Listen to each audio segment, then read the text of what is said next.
There's a moment in every athlete's life where the game steps back, and life steps forward. For Jamarra Ugle-Hagan, that moment came quietly, away from stadium lights, away from roaring fans, and away from the expectations that cling to a #1 draft pick like a second skin. And now, after 7 weeks away, he's walked back through the gates of Whitten Oval. He's not returning with a football in hand. He's returning with truth in his heart, vulnerability in his voice, and a desire not just to play, but to heal. On Monday, the young forward stood before his teammates. Not as the player drafted in 2020. Not as the rising star. But as a man who's been to the edge and chosen to climb back. He didn't owe them that. Not really. But he gave it anyway. And in that moment, his first back at the club since taking time to step away from the pressure, the noise, the expectations, something changed. Not just for Jamarra, but for the Western Bulldogs. For the AFL. For how we talk about struggle, and comeback, and mental clarity. Ugle-Hagan, still only 23, has not played a single game this season. Not because of injury, but because of life. Because sometimes, the hardest opponent isn't across the field, it's in your own mind. Since late last year, training had become a regular. His presence around the club, intermittent. And when pre-season came and he wasn't there, the questions grew louder. But he didn't answer those questions in the media. He answered them with silence. With withdrawal. With introspection. Then came the journey north, to a health retreat in New South Wales. Not for a holiday, not for fitness, but for something deeper. For peace. For space. For grounding. And from there, to Sydney, where the city's hum offered a different kind of stillness, a different kind of anonymity. And now, as June unfolds, Ugle-Hagan has made his return. Not to headlines or applause, but to the locker room. To his brothers in boots. To the red, white, and blue.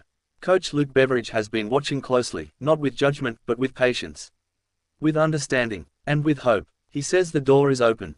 That the idea of Jamarra playing football again isn't fantasy, it's possibility. It's not guaranteed. It's not scheduled, but it's there. He's come back from a month of doing everything he can to sort of refocus, Beveridge said last week. To work out what's next in his life. And isn't that what we all ask, when the lights dim? What's next? For Jamarra, what's next might be a return through the VFL. A re-entry. A soft landing. The kind of foundation needed to rebuild not just fitness, but confidence, rhythm, joy.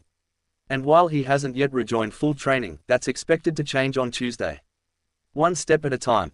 One drill at a time. One breath at a time. Because this isn't just a football story. This is a human story. A young man, drafted with immense promise, placed under a microscope from day one. A symbol, a prodigy, a headline. But beneath it all, just a man trying to find his way. Mental health in sport has long been whispered about, cautiously addressed in presses and panels. But stories like Jamarra's don't whisper. They speak. They say that stepping away isn't weakness, it's wisdom. They say that seeking help isn't failure, it's the beginning of strength. And when a young man stands before his teammates and bears a part of his soul, he teaches them something far more valuable than any playbook ever could. He teaches them resilience. He teaches them honesty. He teaches them that even the brightest stars sometimes need to dim before they shine again. Jamarra Ugle-Hagan has played 67 AFL games so far. He's kicked goals that made crowds leap. He's shown glimpses of brilliance that made fans believe. But what he's doing now, this return, this reckoning, might just be the most powerful chapter of all. Because this isn't about stats. This isn't about marks or meters gained. This is about confronting demons. About rediscovering passion. About rewriting a narrative that was never as simple as drafted first, destined for greatness.